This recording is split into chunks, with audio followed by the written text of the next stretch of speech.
This person is really at the forefront of transformation within a business. Not just a business that is moving from bricks and mortar to a digital business, but transforming this business from being an office supplies business to a working and learning business as well.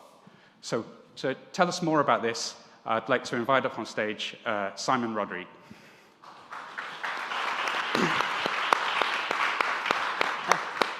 Hey, Simon. Take a seat.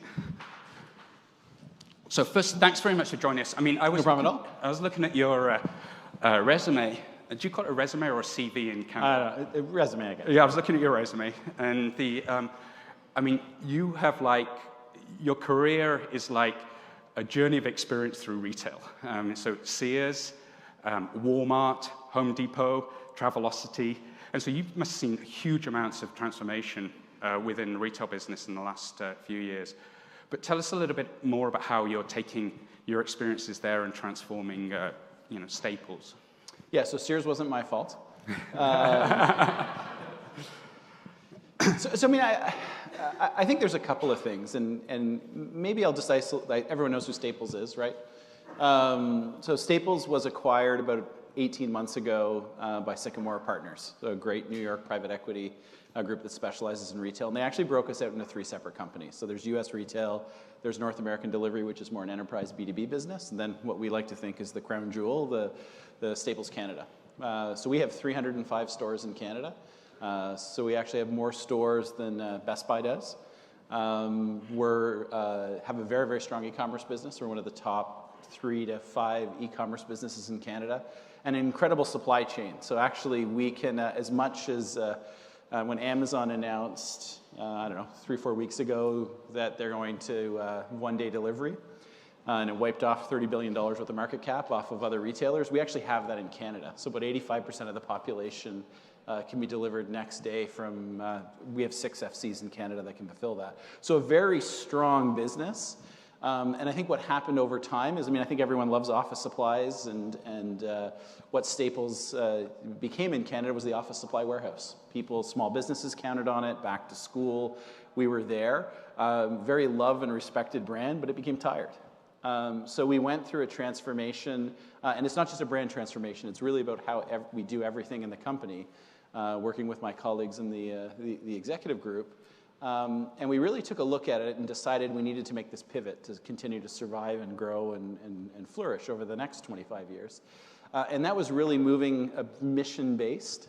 So I come in and I buy my ink, I come in and buy my paper, I come in and buy my Apple computer, whatever it may be, to something that we call the Working and Learning Company. And it's all about helping Canadians, whether that be a business, whether it be a teacher, whether it be a consumer, to work, learn, and grow.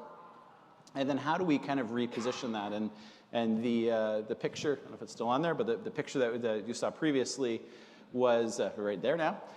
This is a store in University Avenue, downtown Toronto. If you get a chance to see it, we also have one in Kirkland, Quebec, that really kind of brings that to life. And if you walked into the store and you didn't see that it was Staples, you wouldn't know it's a Staples. It has co-working in it. It has what we call Spotlight, which is a large area where we can do classes, where we bring the community together to learn.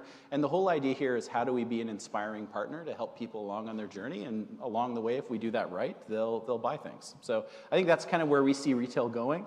I think when you say transformation, and I'm going to swear here, what's going on in retail today, I don't think retail's dead, it's shitty retail's dead. And if you're really bad at retail and you give bad experiences and you don't understand your customers, you're going to lose. So I think for us, it's all about making sure that we're there to help our customers along. And I know when you think about this transformation, at the heart of this is customer experience, both from engagement with salespeople and engagement with customer care. Can you tell us a little bit about that and how you put that as the center of the buying or the Staples experience? Yes, I think it was really interesting. So if you look back over my career, I've been mainly a B2C type business. So go into this and I thought, Staples would be an easy slam dunk. How hard can it be? And it actually is very complex business because we have B2C, we sell to consumers, but a large part of our business is actually B2B. and the challenges that has, and especially when you start talking about, so in my portfolio, I look after our digital businesses as well as our B2B business. We have a lot of people that have a side hustle, or they're a small business with only 1 or 2 employees, or they may own a business, but they're also a consumer at the same time. So you get into this weird thing where you're a consumer here, but you're a business here, and you're on different systems and different data platforms. So for us, when we started looking at how do we kind of reset and refresh and build ourselves for the future, it was how do we make sure that we service the people how they want to be serviced and sell to them how they want to be serviced, but at the same time, we have that common understanding that we can use to kind of drive the business forward. Yeah. And I mean, obviously, we've had the privilege of being able to support through some of that, and from a technology perspective, maybe you can explain a little bit about how the technology is playing a part in this. Yeah, so I mean, I think overall at Staples Canada, we have the opportunity to kind of relook and refresh, and we kind of have 3 pillars of digital transformation that's currently going on, and one of that is how do we sell to our customers and how do we support them. And we're, having been in e-commerce for 15 years, I think the paradigm has changed, and I think we're at a point now where you don't need to build things yourself. I actually think it's foolish to build things yourself, and you've got to partner with great companies and kind of commit to their platform, and kind of where the magic happens is leveraging the platform and matching that with your expertise. So for us, Zendesk, and we were talking about this earlier today, when they acquired Base, that actually was when the magic kind of happened. And for us, it was that opportunity to have both our CRM and all of our support and our talk and chat all on one single platform for us. And that's really, we've been launching it over the last couple of months, and it's been really exciting. So you've got these business advisors, as you call them, business managers in every store or within stores, and they're now using, I mean, even though it's a retail environment, as you say, it's a B2B environment as well. So tell us a little bit about the day in the life of one of these guys and how they'd use, Yeah, so I think there's 2 components that if you're looking at the sell product and how we use it is we have inside sales teams that, traditionally we're account managers, and we want them to become business partners going forward, that are based out of Laval and Regina. They're a big group of people that kind of work with our small and medium business customers in a program called Preferred on a daily basis. The other thing we have too is we have the store. So store managers, store associates, understand when they're talking to a business customer, if there's an opportunity to move them into our Preferred program, which is for our best customers. So if anyone's in Canada here and you aren't on the Preferred program, we can chat later. But it's really discounted contract pricing, and extra services. So they know how do we collect that lead and then get that off to the team that can help convert and help that business grow. Interesting. And obviously there's a big focus there around responsiveness and having the information at hand as well. So, I mean, I know one of the things, and I think we'll see this in a little bit, is that you've used the extensibility in order to bring in information that they need into their Zendesk environment.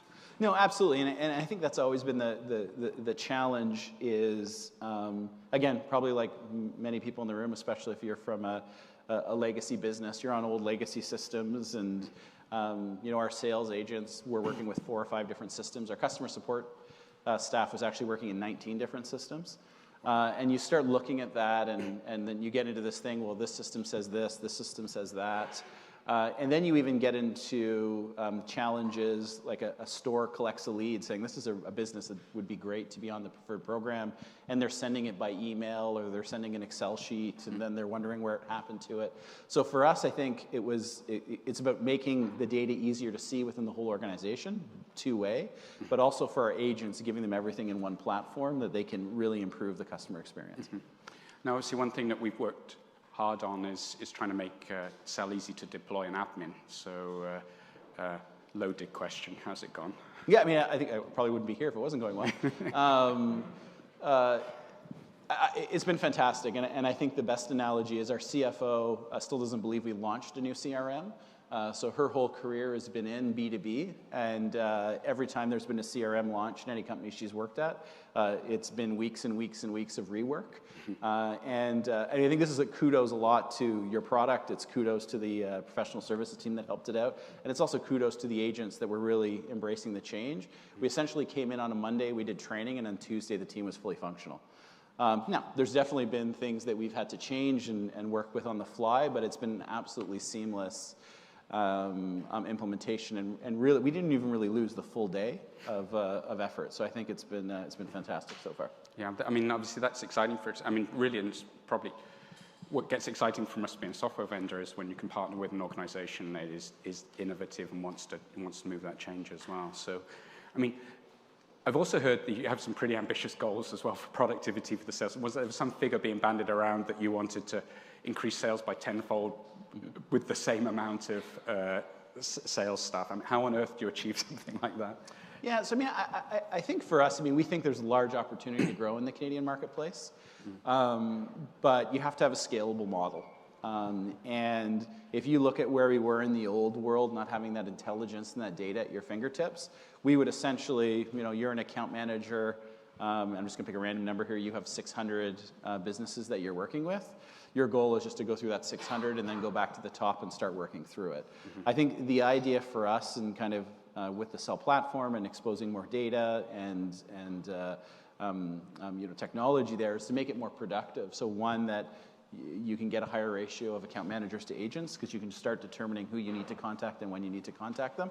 And two, when you're having the conversation, there's a lot more value because it's not just about that, I have to call you today and I'm just randomly going to tell you about some sale. I'm calling you because there's a reason.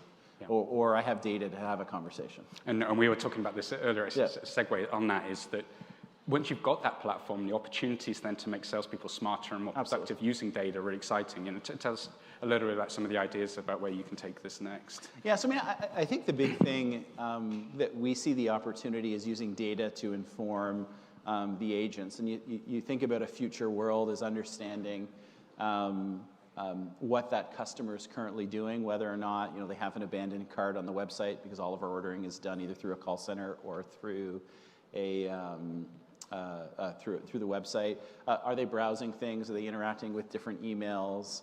Even if they've written a bad review on a product, that could trigger something that the agent could have a conversation with them. And then I think there's a lot of big thing, having the data all in one place. You can start thinking about how do you leverage machine learning and AI to start really getting predictive in what you're doing and how you're servicing your customers. Yeah, I mean, the potential is really exciting. Yep. I think that just about wraps us up. One more thing to do, if you could just join me in thanking Simon so much for joining us today. Thanks.